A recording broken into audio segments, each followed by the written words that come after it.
안녕하세요. 저는 미국에 살고 있는 39살 여성입니다. 10년 전 사랑하는 남편과 그런 남편을 꼭 닮은 아들과 함께 미국으로 건너와 행복한 가정을 꾸리고 있습니다.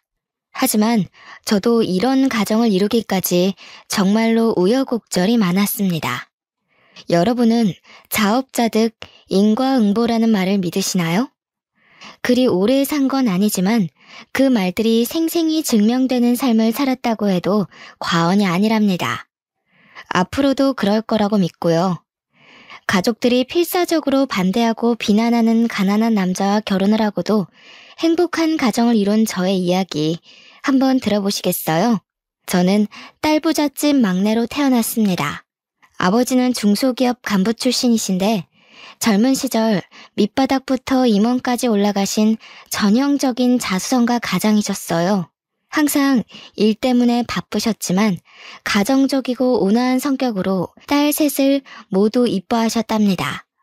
어머니는 전업주부이긴 했지만 타고나길 사업가 기질이 있고 수완이 좋으셨어요. 작은 종잣돈으로 시작해 여기저기 투자를 잘한 덕에 재산을 잘 불리셨죠. 우리 가족이 남부럽지 않게 누리며 살 수 있게 된 데는 아버지의 성실함 때문이기도 했지만 어머니의 안목이나 성격 때문이기도 했기에 아버지는 어머니 말이라면 죽는 신용이라도 하실 정도였어요. 우리 집 가장은 아버지였지만 대장은 어머니였달까요? 어머니는 기가 센 것도 아니고 목소리가 큰 것도 아니지만 어찌나 사근사근 나긋나긋 여우처럼 아빠를 잘 다루시는지 그런 어머니 덕에 우리 가족은 부족함 없이 잘 살 수 있었어요. 제 위로 언니가 둘인데 큰언니는 회화를 전공하고 둘째 언니는 피아노를 전공했죠. 언니들은 어머니를 닮아서 미모와 몸매가 뛰어났어요. 어머니는 우리가 어릴 때부터 여자로서 어떻게 살아야 하는지 세뇌 교육을 하다시피 했습니다. 앉을 때는 허리를 꼿꼿하게 세우고 턱은 조금 내리렴. 여자는 무조건 각선미야. 다리가 미끈하게 예뻐야 돼. 앉을 때 허벅지는 이렇게 붙이고 엉덩이는 이렇게. 다리는 이렇게 사선으로 곧게 뻗어. 손은 무조건 우아하게 자연스럽게. 어머니는 귀에 못이 박히도록 웃는 모습부터 음식을 먹는 태도까지 일일이 저희를 교정했죠.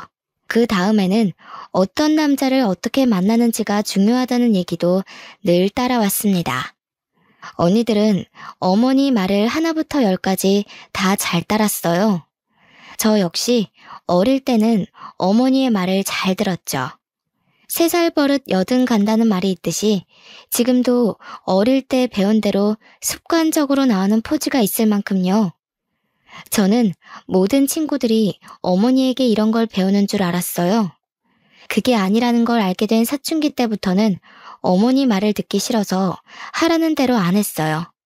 그냥 편한 자세로 앉고 싶었고 먹고 싶은 건 마음대로 먹고 싶었고 입 크게 벌리고 웃고 살고 싶었어요. 꼭 남자를 잘 만나는 게 성공하는 길인지에 대한 의문과 반항심이 있었죠. 게다가 타고나길 아버지를 닮아서 예체능 쪽보다는 공부를 잘하는 편이었고 외모도 고만고만했어요. 그런 저의 편을 들어주는 사람은 아버지뿐이었습니다. 막내에다가 아버지를 많이 닮아서인지 어릴 때부터 아버지는 저를 제일 예뻐하셨고 거의 끼고 사셨어요. 이런 저는 언니들과 취미도 다르고 취향도 다르고 가치관도 점점 달라지면서 자랄수록 미운 오리 새끼처럼 언니들과 겉도는 생활을 했어요. 어머니는 자신의 뜻대로 자라주지 않고 엇나가는 것 같은 저를 제일 걱정하곤 했죠. 언니들은 어머니의 시나리오대로 잘 자라서 여성적인 매력과 교양이 흘러넘치는 신부감이 되었거든요. 다들 어머니가 주선한 선자리에 나가서 좋은 집안 명문대 출신 좋은 직업 가진 남자와 결혼한 건 당연한 수순이겠죠. 첫째 형부는 큰 병원의 내과 의사이고 둘째 형부는 주식 상장까지 한 탄탄한 기업 오너죠. 저는 평범하게 대기업 연구원으로 취직을 했고 그냥 그날이 그날 같은 매일을 보내고 있었어요. 때로는 언니들처럼 사는 게 맞는 걸까 고민하기도 했지만 대학 때 연애도 해보고 소개팅도 해보고 선짜리도 나가봤지만 내 짝이라고 여겨지는 사람이 없었어요. 사랑 없는 결혼을 할 수 없었죠. 언니들이 다 결혼하고 나니 가족 모임이 있을 때마다 언니들도 형부들도 부모님도 결혼하라고 성하셨어요. 어머니가 저를 결혼정보회사에 등록한 바람에 주말마다 선을 보러 나가게 됐습니다. 제 결혼까지 엄마 꿈대로 성공하고 나면 엄마 인생 성공하는 거라고요. 어머니는 첫째는 의사 사위, 둘째는 사업가 사위를 얻었으니 셋째 사위는 법조인으로 드릴 거라고 했어요. 그 얘기를 할 때마다 제발 이상한 시나리오 좀 그만 쓰라고 소리치고 싶었지만 참았어요. 적당히 장단 맞춰주면서 세월 보내다 보면 어머니도 포기하는 날이 오겠지 했거든요. 매일 다람쥐 쳇바퀴 돌듯 회사 다니고 주말마다 늘 변호사 판사 만나러 가는 게 저의 일상이 되었죠. 그날도 대형 로펌 변호사와 선을 보러 나가는 길이었습니다. 지금까지는 대충 맞춰주고 헤어졌지만 이제 더는 못하겠다는 생각이 들더군요. 그냥 제 평판이 안 좋아지면 엄마도 지쳐서 그만하겠지 하는 오기가 생겨서 그냥 막 나가기로 했어요. 부동산이 어떻고 재산이 어떻고 잘난 척하는 남자 앞에서 저도 그냥 떠들어 제꼈죠. 허영심에 가득 찬 된장녀처럼 돈 밝히고 남자 밝히는 것처럼 마구 떠들었어요. 술도 안 마셨는데 작심하니 그냥 정신줄 놓게 되더라고요. 어머, 자산가시구나. 저 돈 많은 남자 좋아하는데. 이 정도 나이 먹고 알 거 다 아는 사이에 뭐 괜히 가식 떨 필요 있어요? 솔직한 게 마음에 드네요. 저 돈 많아요. 돈 많은 남자 하나 물어서 당장 일 그만두고 인생 팔자 피는 게 목표예요. 변호사 수익이 알고는 있는데 그것 가지고는 안 될 것 같아요. 그래서 정확하게 보유한 부동산이 어느 정도예요? 솔직한 것도 좋고 말씀 못 드릴 것도 없긴 한데 그래도 좀 당황스럽네요. 너무 단도직입적으로 물어보셔서. 뭐 언젠 솔직한 게 맘에 든다더니. 아니, 근데 또 돈만 많으면 나 밤이 많이 외로울 것 같은데 어쩌죠? 저 돈도 보고 몸도 봐요. 좀 보여줄 수 있어요, 오늘? 남자가 질렸다는 표정으로 입을 쩍 벌리고 벌레 보듯이 저를 보더라고요. 속으로 웃음이 났지만 얼굴에 철판을 깔아버렸어요. 맞다. 오늘 안 되겠네요. 저 신상백 예약해둔 게 있어서 명품관에 가봐야 해서요. 돈도 보고 몸도 볼 날 잡아서 연락 주세요. 바이바이. 하고는 일어나서 걸어가는데 등 뒤로 뭐 저런 골빈 여자를 소개하는 거냐고 전화로 따지는 소리가 들려오더군요. 이렇게까지 해야 하는지 한숨도 나고 눈물도 살짝 나려고 하더군요. 너무 일찍 일어난 바람에 집에 가기도 그렇고 해서 전기 봉사하는 고아원에 갔어요. 제가 원래부터 아이들을 좋아했어요. 몇 년 전에 사내 봉사활동으로 사우들과 단체로 명절 선물을 들고 방문했던 적이 있었는데 그때 이후로 달마다 정기 후원도 하고 주말에 아이들 공부 가르쳐주러 자주 들렸죠. 원장님 방에 인사하러 갔는데 어떤 남자가 방을 나오면서 부딪히게 됐습니다. 그러면서 남자 손에 들렸던 사진이랑 서류 같은 게 바닥에 떨어지는 바람에 제가 미안하다고 사과하면서 주워줬는데 영어로 욕 비슷한 표현을 내뱉고 가더라고요.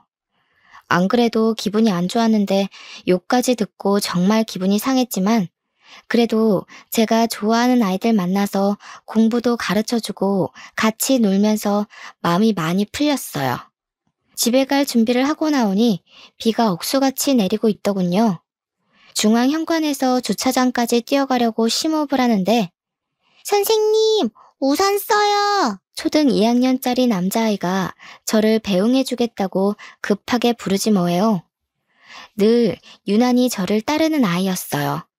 얼마나 귀여운지 그 작은 손에 우산을 쥐고 롤러브레이드를 신고 싱싱 달려오다가 그만 제 얼굴 앞에서 발이 잘못 걸려서 넘어지려고 하는 게 아니겠어요.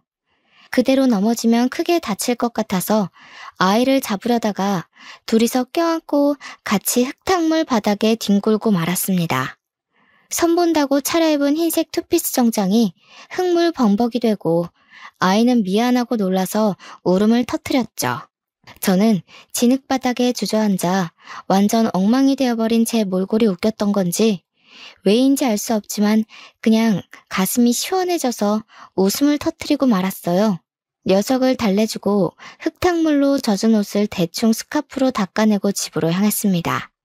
한참 운전해서 가는데 뒤따라오던 트럭이 계속 빵빵 클렉슨을 울리더니 옆으로 와서 창문을 내리고는 차 세우라고 계속 손짓을 하는 거예요. 비상등을 켜고 갓길에 세우고 내렸더니 트럭 차주도 차를 세우고 내리더군요. 아까 고아원에서 부딪혔던 남자였습니다. 알고 보니 제 차 뒷바퀴가 펑크나서 휠까지 주저앉기 직전이었어요. 어쩐지 차가 이상하게 흔들리더라니. 오늘은 꽤나 유별난 하루처럼 여겨졌습니다. 고맙다고 인사하고 차에 타서 보험 출동 서비스를 부르고 기다리는데 한참을 안 가고 뒤에 서 있던 트럭에서 남자가 다시 제 차로 오더군요. 창문을 내리고 올려다보는데 명함 한 장을 주더군요. 저 카센터 일해요. 보험사 오면 여기로 오세요. 잘해드릴게요. 뭔가 어눌하기도 하고 날티나는 말투로 말하고는 가버리는 겁니다. 제가 대답할 틈도 주지 않고요. 곧이어 레카가 왔는데 출동 서비스 직원이 원하는 정비소가 있는지 물어보더군요. 조금 망설이다가 그 남자의 명함을 주며 거기 찍힌 주소로 가달라고 했죠. 엉뚱하고 웃긴 하루의 대미를 장식한 만남. 그것이 우리의 시작이었습니다. 그는 고졸 학력이 전부인 사람으로 변변한 배경도 없고 부모도 없는 남자였어요. 알고 보니 그 고아원 출신으로 9살 때 미국으로 입양을 가게 되었는데 양부모님이 일찍 돌아가시고 한국의 친부모님을 만나러 들어온 거라고 했어요. 20살 되던 해부터 친부모를 찾으려고 매년 한국을 방문했었고 3년 전에는 아예 한국을 들어와서 아는 형 카센터에서 정비사로 일하고 있었어요. 그의 말로는 예전부터 저를 알고 있었다고 하더군요. 주말에 고아원에서 봉사하는 걸 자주 봤었는데 인상이 좋아서 호감을 가지고 있었다고요. 맞선 보러 나간 날도 저를 봤다고 하더군요. 남자는 친어머니랑 연락이 닿아서 그 호텔에서 만나기로 약속을 하고 기다리고 있었는데 제가 그 옆 테이블로 와서 앉더라는 겁니다. 우연히 호텔에서 보고 반가워서 인사할 뻔했다고요. 그런데 그 옆에서 제가 된장녀 짓을 하는 걸 보고 들으며 정이 뚝 떨어졌다고 하네요. 그날 만나기로 했던 친어머니는 나오지 않았고 대신 다른 사람을 보내서 편지만 전달했다고 합니다. 그 편지에는 미안하다고 연락하지 말아달라는 내용이 적혀 있었다고 해요. 그날 정말 너무 슬펐는데 고아원에서 저를 또 보게 된 거예요. 명품관 간다고 큰 소리치고 일어나더니 고아원에 와서 애들이랑 노는 걸 보고 오해했다는 걸 알았다고 해요. 자기가 정말 아끼는 고아원 아이가 넘어질 때 제 몸 사리지 않고 아이를 보호하는 걸 보고는 정말 반했다 하더군요. 하루 동안 우연히 2번 만났는데 한 번 더 만나면 사귀자고 하기로 결심을 했대요. 그러다 우연히 한눈에 봐도 바퀴가 주저앉아 위태로워 보여서 알려주려고 옆으로 갔는데 차창을 내리는데 제가 있었다고요. 우연 같은 만남을 시작으로 그 남자와 자주 만나 서로를 알아가게 되었습니다. 그는 저에게 정말 헌신적으로 잘해주었습니다. 하나부터 10까지 저희 너무 잘 맞았어요. 처음에는 저도 보고 듣고 자란 게 있어서 그의 배경이 손끝에 박힌 가시처럼 걸리곤 했어요. 저도 그냥 적당히 속물적이고 세속적인 평범한 여자일 뿐이에요. 하나부터 10까지 그동안 만나본 적 없는 종류의 사람이다 보니 자동 반사적으로 저울질이 되긴 하더라고요. 하지만 알아갈수록 그 남자의 인간성과 성실함과 진실함에 그를 정말 사랑하게 됐습니다. 그와 연애하면서 어머니가 주선하는 선자리는 다 거절했죠. 사실 제 소문이 정말 안 좋게 나는 바람에 선자리도 뜸해지기도 했고요. 결국 부모님께 사귀는 사람이 있다고 선언하게 되었습니다. 어머니는 사귀는 걸 왜 숨겼냐며 어떤 집안 남자냐, 뭐 하는 남자냐, 무슨 대학 나왔냐, 부모님은 뭐 하시냐 질문 공세를 퍼부었죠. 아니요, 엄마. 그 사람 대학도 안 나왔고 부모님도 안 계시고 모아둔 돈도 별로 없고 카센터에서 정비사로 일하는 사람이에요. 9살 때 미국으로 입양 갔는데 일찍 돌아가시고 혼자 자라서 얼마 전에 한국 들어왔대요. 어머 어머 어머, 키 막혀. 너 저번에 선 보러 가서 미친 짓 하고 왔다는 소문 건너 건너 들었다. 내가 고개를 들고 다닐 수가 없어, 이거 사. 진짜 미쳤나봐 얘가. 너 어디 아프니? 그래, 아파서 그런 거야. 내일 당장 예약할 테니까 엄마랑 신경정신과 한번 가보자. 엄마, 나 안 미쳤어요. 헛소리 아니고 진심이야. 그 사람 한 번만 만나보고 얘기해요. 정신 차려, 이거 사. 금이야 오기야 키워놨더니 엄마한테 돌려주는 게 결국 이런 수치심이야? 말로만 들어도 부끄럽고 입 밖으로 내기도 부끄러운데 어딜 한번 만나보라 얘기를 해. 내가 그런 사위 이 집에 들일 것 같아? 엄마, 사람한테 어떻게 그런 말을 해. 뭐가 부끄러워, 뭐가. 그 사람이 무슨 부끄러운 짓을 했고 뭘 잘못했다고. 엄마가 뭔데 함부로 부끄러워해? 내가 오히려 그 사람한테 부끄러워. 엄마 때문에 부끄럽다고. 뭐? 뭐가 어쩌고 어째? 태어나서 처음으로 어머니께 뺨을 맞았어요. 저도 너무 화가 나서 어머니께 대들고 말았죠. 어머니의 분노는 상상을 초월했습니다. 노발대발하시던 어머니는 그날로 알아놓으셨고 소식을 듣고 찾아온 언니들도 저를 한사코 뜯어 말렸습니다. 못 들을 말도 많이 들었어요. 자기들보다 외적으로 떨어지는 제가 자격지심 때문에 그런 남자를 택한 것 같다며 미안하다며 울지를 않나. 차라리 집안에 먹칠하지 말고 그냥 평생 혼자 살라고 하질 않나. 저도 너무 큰 스트레스로 원형 탈모까지 생겨버렸어요. 그런 난장판 속에서도 아버지는 묵묵히 제 편이 되어주셨어요. 얼마나 든든했는지. 그런 아버지가 아니었다면 저는 버티기 힘들었을지도 몰라요. 돌아누워 뜻을 굽히지 않는 어머니 옆에서 몇 날 며칠을 설득해 주셨고 그래도 강경한 어머니께 차라리 자신과 부부의 인연도 끊자고 막내딸 안 보고는 못 산다고 하시는 아버지의 엄포에 결국 어머니가 두 손을 들었다고 합니다. 아버지 덕에 결혼식을 치를 수 있었지만 큰 축복이 가득한 결혼식 내내 눈물바람인 어머니 덕에 결혼식장이 아닌 장례식장 같았죠. 신혼여행도 조촐하게 제주도로 다녀와서 인사드리러 간 날 언니 형부들도 모두 와 있었습니다. 우리를 반기기 위해서가 아니라 마치 제 남편을 구경하려고 온 느낌이었어요. 어머니는 제 남편 눈 한 번을 맞춰주질 않고 얼굴도 보지도 않고 한숨만 쉬고 언니들은 남편을 마치 하인 부리듯이 했습니다. 예상 못한 건 아니었지만 그 정도일 줄이야 어찌나 가시방석이었는지 또 남편에게는 어찌나 미안했는지 겨우 밥을 먹고 거실에 모여 얘기를 나누는데 병원 얘기며 사업 얘기며 형부들은 대놓고 제 남편을 무시했죠. 첫째 형부가 주유구 잡고 총을 쏘는 듯한 제스처를 하면서 자네는 주유소 일한다고 했나? 묻더군요. 그래서 둘째 형부가 아니요 형님, 카센터요 라고 대답하자 첫째 형부가 아 정비소? 정비소에서 미케닉이라고? 쏘리. 기름밥 먹는 건 주유소나 정비소가 같지 뭘 그래. 자네 기름밥이란 말 들어봤어? 기름밥? 하는 겁니다. 언니들은 재밌다고 깔깔대고 웃어댔죠. 남편이 어릴 때 입양 가서 한국말이 좀 어눌하고 영어 섞어서 말하는데 그걸 따라하면서 놀린 거예요. 그런데도 남편은 속없이 그냥 웃더군요. 제가 얼마나 미안하고 또 화가 났는지 몰라요.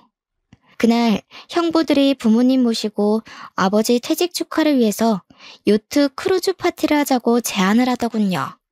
둘째 형부가 사업을 확장하면서 요트 사업을 시작하게 됐는데 요트 여러 대를 유럽에서 들여왔다고요.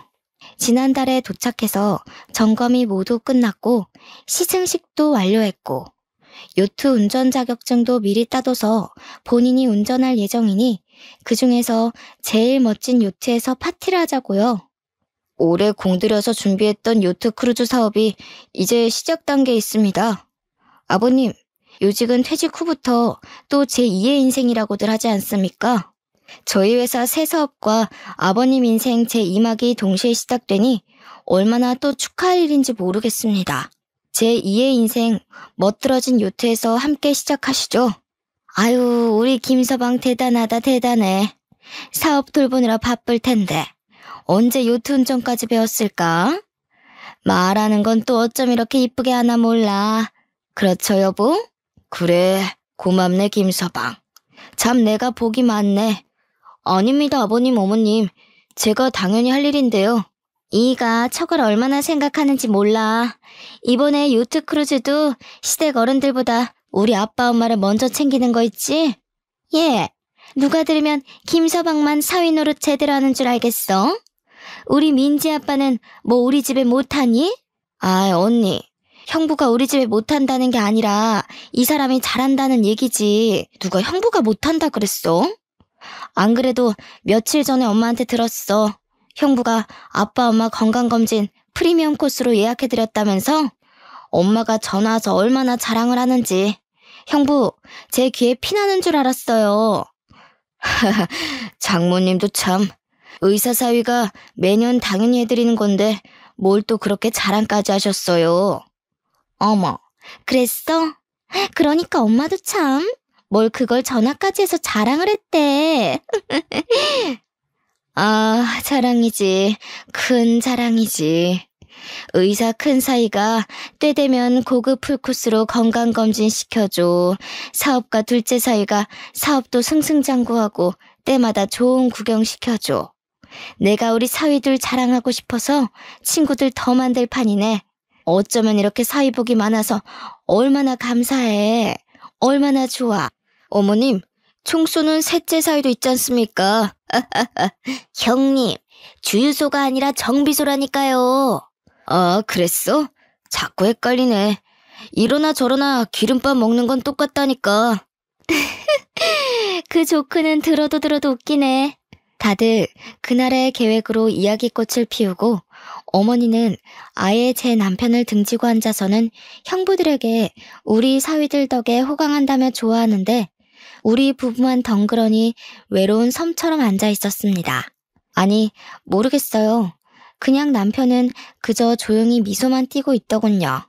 거의 득도한 사람인 줄 알았다니까요. 저는 무슨 정신으로 집으로 돌아왔는지 모르겠어요. 남편에게 정말 미안했는지 제가 미안하다는 말을 꺼내기도 전에 미안하단 말 하지 말라고 하더군요.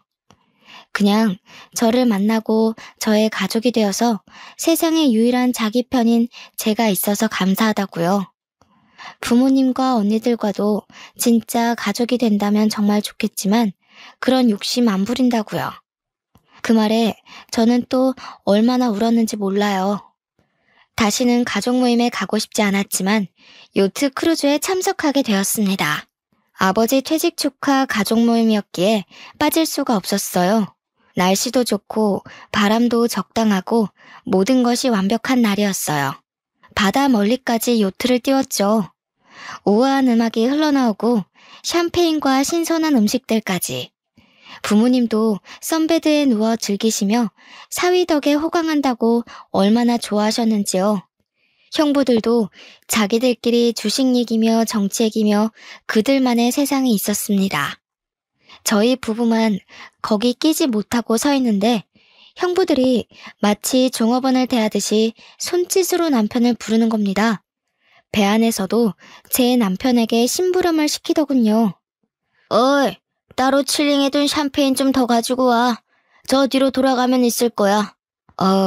저기 일하는 분들도 계신데 왜 저한테. 가족끼리 어울리는데 막내 사이가 그 정도는 알 수 있지. 꼭 일하는 사람이 해야 하는 일은 아니잖아? 이거 우리랑 어울린다고 자네 급도 같이 올라갔다고 생각하는 건가? 그래서 이제 할 일 못할 일 구분하는 건가? 그게 아니라 저를 일하는 사람으로만 생각하시는 것 같아서요. 아이, 사람 참. 자네, 자격지심이 심한 것 같네. 근본이 없어서 그렇죠, 뭐. 하여간, 없는 것들은 일해서 피곤해. 순수하게 가족으로 대해주려고 해도 피해의식으로 곡해를 한다니까. 아, 하기 싫으면 관두라고. 아닙니다. 제가 가지고 오겠습니다. 남편에게 하지 말라고 얘기하려고 걸어가는 순간 갑자기 예고 없던 돌풍이 불었습니다. 파도가 치면서 배가 마구 흔들렸고 테이블에 있던 그릇들이 와장창 쏟아져 깨질 정도였어요. 갑판 위는 삽시간에 난장판이 됐죠. 저도 넘어질 뻔하며 기둥을 붙잡고 멀미 때문에 몸을 숙였습니다. 가족들 모두 멀미의 구토감을 느끼며 선실 안으로 대피했어요. 그때 형부들은 자기 몸 사리느라 각자 혼자 뛰어들어가는데 제 남편은 배가 흔들릴 때 넘어지신 아버지를 둘러엎고 어머니를 모시고 저까지 챙겨서 선실로 들어갔어요. 뒤따라 들어온 언니들이 형부들에게 자기만 살겠다고 주랭랑을 치냐고 욕을 하더군요. 형부들은 뚱한 표정으로 겸연쩍어 하면서 제 남편을 노려봤습니다. 둘째 형부가 운전실로 뛰어들어갔는데 배는 파도에 요동칠 뿐 앞으로도 뒤로도 움직이질 않았습니다. 정박했던 배를 돌려서 돌아가려고 하는데 거센 바람 때문에 배가 형부 뜻대로 운전이 안 되는 거였죠. 이리저리 마구 흔들리긴 하다가 갑자기 굉음이 들리더니 요크 시동이 꺼져버렸습니다. 배 한가운데서 요트가 고장나버린 거예요. 다들 발을 동동 구르며 멀미하며 겁에 질려 있는데 제 남편이 손을 보겠다고 나서더군요. 둘째 언니는 이게 얼마짜리 요트인지 알기나 하냐며 나설 때와 안 나설 때 분간을 못한다고 소리쳤습니다. 둘째 형부는 요트 타본 적이나 있냐며 빈정거렸고요. 코웃음 치며 미심쩍어 하는 가족들이었지만 급박한 상황이라 뭐라도 해야 했기에 남편이 요트 보는 걸 허락해주더군요. 남편이 기계실에서 살펴보더니 무리한 조작으로 엔진이 과열되어 시동이 꺼진 것이며 임시 조치하면 잠깐 쓸 수 있을 거라고 하더군요. 그러면서 첫째 형부를 시켜 정비도구를 찾아오라고 하는 겁니다. 급한 마음에 곧이곧대로 정비도구를 찾아서 갖다 바치는 형부를 보니 그 와중에도 통쾌해서 웃음이 났어요. 남편이 이리저리 손을 보고 나니 다시 시동이 걸리더군요. 그러고는 운전대 앞에 서 있는 둘째 형부를 밀치고 본인이 배를 운전하기 시작했습니다. 아, 뭐 하는 거야? 지금 이대로 있으면 모두 위험해져요. 바람 방향을 이용해서 빠져나가야 합니다. 자존심이 상해 소리치는 둘째 형부에 아랑곳 않고 남편은 능숙하게 운전을 하더군요. 그 순간만큼은 모두가 무능한 가운데 남편만 빛났죠. 그날 이후 남편에 대해서 아버지는 무한 신뢰를 하게 되셨고 어머니도 그날 일에 대해 고맙다고 하더군요. 하지만 어머니와 언니, 형부들이 기본적으로 남편을 하대하는 태도는 고쳐지지 않았습니다. 어머니는 그날 일에 대해서 군뱅이도 구르는 재주가 있다는 식으로 말하며 칭찬했습니다. 그 사건 이후로 부모님 댁이나 언니를 집에 수리할 것이 있느냐? 그 사건 이후로 부모님 댁이나 언니들 집에 수리할 것이 있거나 작동이 안 되는 게 있으면 수시로 남편에게 연락을 했습니다. 시도 때도 없이 급한 일인 것 마냥 전화를 걸어 남편을 부르는 겁니다. 남편이 묵묵하게 손을 보고 나면 비아냥인지 칭찬인지 모를 것들을 막 늘어놓는 겁니다. 군뱅이도 구르는 재주가 있다고 손재주 하나는 기가 막힌다며 역시 정비사라 그런가 기가 막히게 잘 고쳤다는 둥, 수고했다는 둥, 우리 집에 꼭 필요한 사람이라는 둥, 저와 가족의 관계 때문에 그런 말을 묵묵히 듣고만 있는 남편을 보니 너무 마음이 아팠어요. 너무 바보처럼 착한 사람이었습니다. 그 사람을 지켜주고 싶었어요. 저는 남편에게 가족과 관계를 끊겠다고 선언했어요.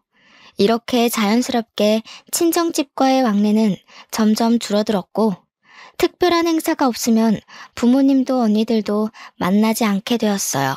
가끔 아버지만 따로 모시고 함께 식사를 했었죠. 그러던 어느 날 아버지의 전화가 걸려왔습니다. 수화기 너머로 아버지의 힘없는 목소리가 들려왔어요. 연희야, 어쩌면 좋으냐? 빠, 무슨 일이세요? 왜 그러세요? 어디가 편찮으세요? 우리 집이 다 넘어가게 생겼어. 어머니가 아버지 몰래 온갖 돈을 다 끌어모아 투자했던 사업이 수백억대 사기였고 사기꾼은 이미 해외로 도주하여 한 푼도 건질 수 없게 되었다는 청천벽력 같은 소식이었습니다. 하루 사이에 길거리에 나앉게 되고 집 곳곳에는 압류딱지가 붙었다고 했습니다. 아버지의 한숨 뒤로 어머니의 곡소리가 들려왔습니다. 아빠, 그래도 우리가 있잖아요. 걱정 마세요. 다 큰딸 셋이 있고 든든한 사위가 셋이 있는데 뭘 걱정하시는 거예요. 큰언니랑 둘째 언니는 뭐래요? 내심 언니들이 부모님 사실 거처는 마련해 드릴 거라 생각했는데 아버지는 답이 없으셨습니다. 아마 저에게 연락하시기 전에 언니들에게 먼저 연락을 하셨을 텐데 아무 답이 없으신 걸 보면 이상했어요. 언니들에게 연락하니 둘 다 나 몰라라 하였습니다. 첫째 언니에게서는 의사가 벌면 얼마나 번다고 그러냐며 애들 교육비만 해도 매달 수백이 드는데 부모님까지 어떻게 건사하냐는 답이 돌아왔습니다. 기가 막혀서 말도 안 나오더군요. 둘째 언니에게서는 엄마 때문에 남편과 부부싸움까지 했다며 엄마 탓을 하는 푸념을 들어야 했습니다. 달면 삼키고 쓰면 뱉는다는 게 이럴 때 하는 말일까요? 저도 엄마가 미웠지만 엄마보다 더한 언니들이 더 미웠습니다. 결국 저는 자초지종을 남편에게 이야기했고 남편은 생각할 필요도 없다는 듯 당연히 우리가 모셔야지 하더군요. 부모님께 큰 방을 내어드리자며 부모님을 위해 새롭게 꾸미자고까지 하더군요. 그렇게 구박받고 무시받았는데도 한치의 망설임도 없이 부모님을 모시겠다고 나서는 남편이 대단하고 존경스럽게 여겨졌습니다. 너무 고맙기도 하고 착잡하기도 했어요. 저와 남편이 사는 방 2개짜리 작은 신혼집에 부모님이 들어오시던 날 아버지와 어머니는 남편 앞에서 고개를 들지 못하셨습니다. 부모님을 위해 마련한 안방에 2분을 모시고 갔어요. 2분을 따뜻한 방에 앉게 하고 남편과 저도 마주 앉았습니다. 자네에게 정말 면목이 없네. 정말 너희에게 미안하다. 장인어르신, 장모님, 2분께는 슬프고 마음 아픈 날이지만 너무 슬퍼하지 마세요. 오늘이 저에게는 참 기쁜 날입니다. 저희 집에 한 번도 안 오셨던 장모님이 처음 오신 날이잖아요. 아이고, 기쁜 날이라고 말해주니 너무 고맙네. 내가 이렇게 신세를 지게 될 줄을 모르고 너무 고맙고 미안해. 한국에서 결혼을 할 때도 신혼여행 다녀와서도 어른들께 절을 한다고 하던데 그래서 절하는 것도 배워서 연습도 많이 했는데 한 번도 못했어요. 사위가 장인어르신과 장모님께 절을 하는 첫날이니 저는 참 기쁩니다. 종이에 써서 읽기 연습을 해가며 외운 말을 남편이 또박또박 말하자 부모님은 말없이 눈물을 흘리셨습니다. 간소한 결혼식에 패백도 하지 않았고 신혼여행 다녀와서 절하려는 남편을 은근슬쩍 피하셨던 것이 남편에게도 상처로 남은 모양입니다. 절하는 연습까지 했다는 걸 저도 그날 처음 알았는데 가슴이 미어졌어요. 저와 남편은 처음으로 부모님 앞에서 절을 올렸습니다. 저는 그동안의 서름과 남편에 대한 고마운 마음, 부모님에 대한 연민이 한꺼번에 북받쳤어요. 절하는 저희도 울고 부모님도 우셨어요. 절을 끝내고 남편이 2분께 다가가 손을 잡고 이제부터는 2분을 낳아주신 친부모님으로 생각하겠다고 말했어요. 어머니와 아버지도 이제부터는 사위를 아들로 여기고 살겠다고 아들에게 평생 갚으며 살겠다고 하시더군요. 제 남편을 아들이라고 부르시는 부모님 목소리에 그동안의 응어리가 녹아내리는 듯하며 하염없이 눈물이 났습니다.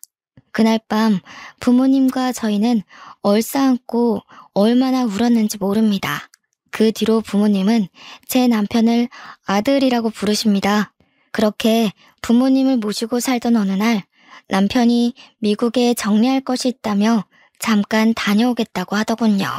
매일 전화통을 하긴 했지만 곧 돌아온다던 남편이 몇 개월 동안 돌아오질 않고 무엇을 하고 있는지 말도 해주지 않으니 저도 점점 의심이 생겼어요.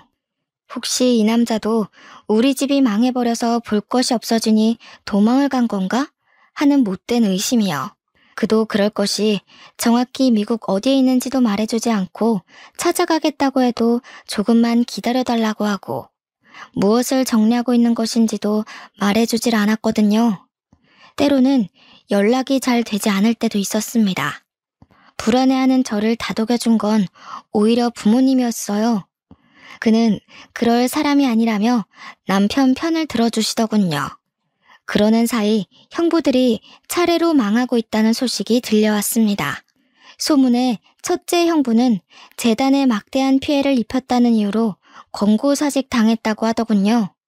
둘째 형부는 요트 사업이 중간에 계약이 파투가 나는 바람에 자금줄이 막혀서 부도 위기라고 했고요.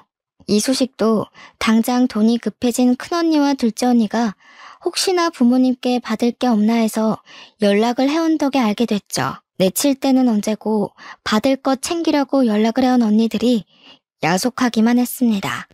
남편이 수개월 만에 미국에서 돌아오던 날 어머니는 오전 내내 부엌에서 정성껏 음식들을 준비했어요.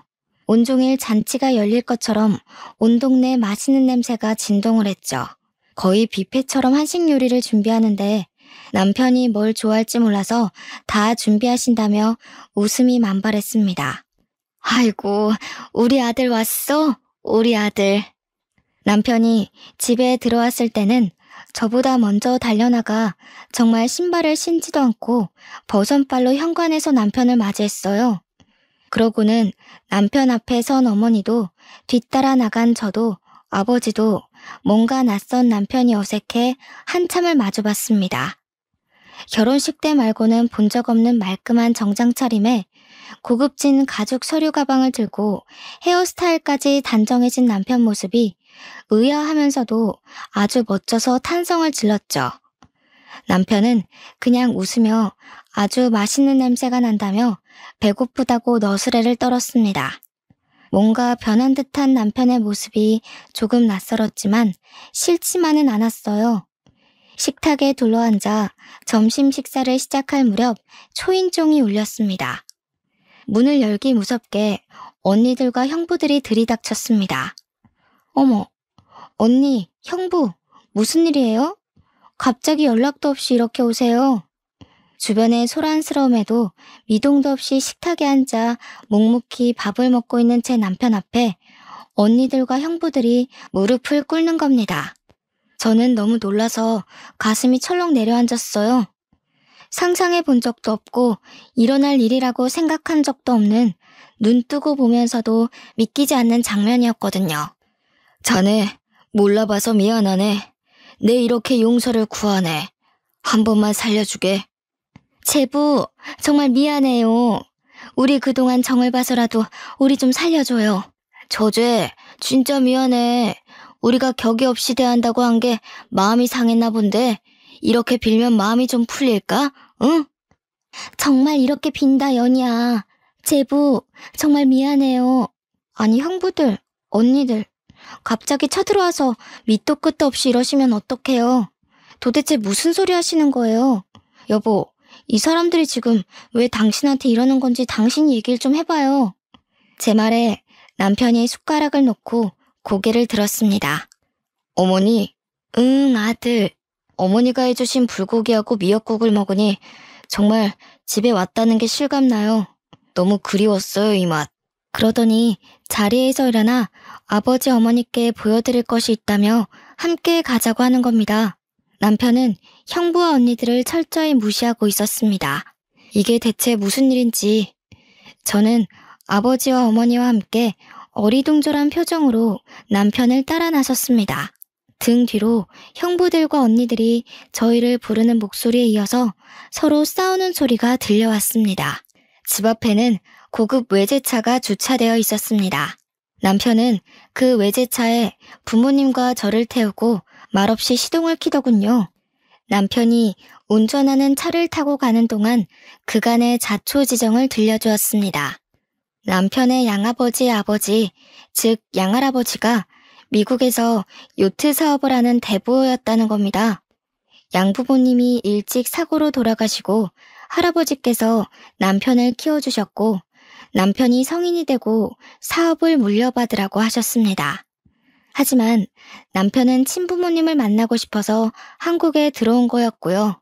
남편은 한국에 들어온 이후로 첫째 형부가 일하는 병원에 매년 거액의 후원금을 내고 있었는데 형부 같은 사람이 일하는 병원에는 더 이상 후원하지 않겠다고 밝혔다고 합니다. 형부가 병원을 그만두면 계속 후원하겠다고 했다는군요. 그 때문에 형부가 권고사직을 당한 겁니다. 또 둘째 형부 요트 사업에 계약상의 문제를 제기해서 사업 진행을 막은 것도 남편이었습니다. 형부가 계약한 유럽의 요트 회사가 미국 기업의 자회사였다는군요. 그 사실을 알게 된 형부들이 남편에게 싹싹 빌러 찾아왔던 겁니다. 저와 부모님은 상상도 못한 이야기에 너무 놀라 말이 나오질 않았습니다. 이 엄청난 이야기를 그냥 담담하게 전하는 남편의 모습과는 대조적으로 부모님의 얼굴은 충격과 놀라움으로 붉어져 있었어요. 저 역시 갑작스럽게 들은 이야기가 믿어지지 않아서 제 허벅지를 꼬집어 보았어요. 그러는 동안 어느 공기 좋은 곳에 위치한 고급진 전원주택 앞에 당도했습니다. 부모님께 드리는 선물이라고 했습니다. 아버님, 어머님, 아무 걱정 마시고 이제 이곳에서 편안하게 사세요. 그동안 제 신분을 속여서 죄송합니다. 아니, 이게 꿈이야 생시야.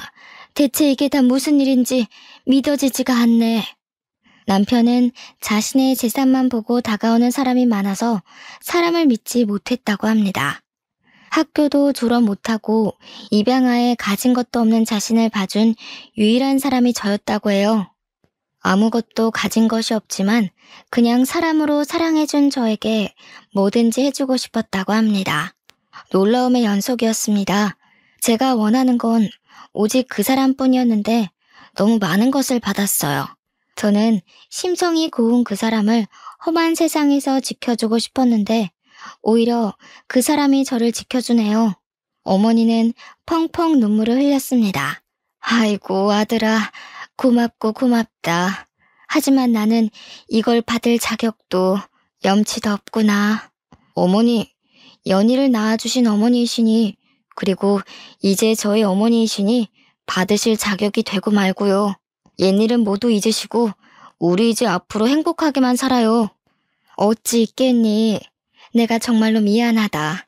잘못했다. 것 없고 능력도 없다고 모질게 대한 것 내 평생 사과하며 반성하며 살아갈게. 싫은 내색 한 번을 안 하고 다 맞춰주면서 얼마나 마음고생을 했을까. 내가 아들한테 한 짓을 생각하면 혀 깨물고 죽고 싶은 심정이다. 어머니, 그런 말씀 마세요. 상처가 될 때도 있었지만 제 곁에는 연희가 있고 또 아버님께서 늘 제 편을 들어주셨어요. 그래서 저는 정말로 괜찮아요, 어머니. 난 연희 아빠랑 연희에게도 정말 면목이 없다. 고개를 들 수가 없어. 여보, 당신 말이 맞았어. 애들 선자리 만들고 결혼 준비할 때마다 당신이 조건 말고 마음을 보라고 항상 말했었는데 그때는 마음은 보이지도 않고 변하는 거니까 눈에 보이는 조건 말고는 믿을 게 없다고 호언장담했는데 우리 딸들 위하는 길이라고 생각했는데 그냥 내 허영심이었다는 걸 이 나이가 되어서야 알았어. 아들아, 네 엄마 이제 절드나 보다. 여보, 이런 나를 데리고 평생 살아줘서 고마워. 여보, 정말 미안해.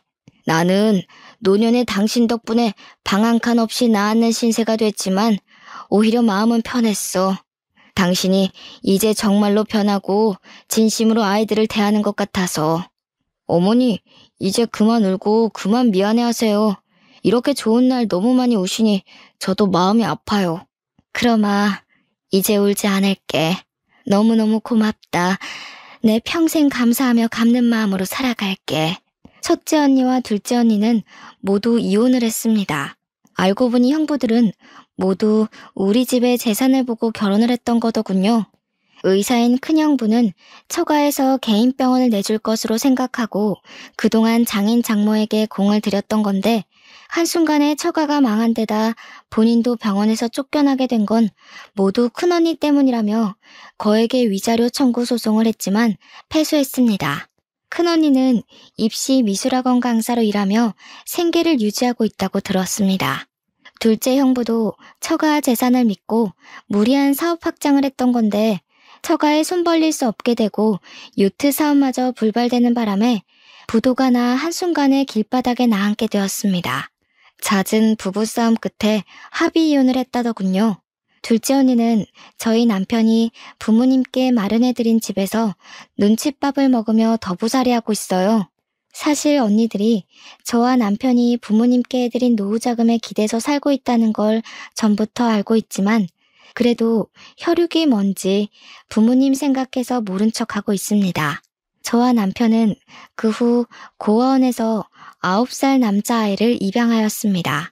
바로 저와 비 오는 날 부딪혀 흙탕물에 뒹굴었던 그 아이죠. 평소 저를 많이 따르고 좋아했었고 저도 늘 마음이 가던 아이였는데 남편 역시 본인이 입양될 때 나이와 같아서인지 늘 눈에 많이 밟혔다고 하더군요. 여러분은 입양에 대해서 어떻게 생각하시는지 모르겠어요. 저는 사실 입양은 대단한 사람들이 하는 일이라고만 여겼어요. 여러 해 동안 고아원에서 봉사활동을 하면서도 입양을 생각해 본 적은 없었는데 남편의 불우했던 어린 시절을 극복할 수 있었던 건 양부모님을 만나 짧지만 행복했던 유년 시절을 보낸 덕이라고 했던 말에 입양을 결심하게 되었습니다. 갓난아이를 데리고 올 줄 알았는데 막상 고아원에 갔을 땐 벌써 9살인 그 아이 생각만 나더라고요. 남편도 그 아이를 만날 때마다 양자 삼고 싶은 마음이 있었는데 차마 제게 말하진 못했다고 했어요.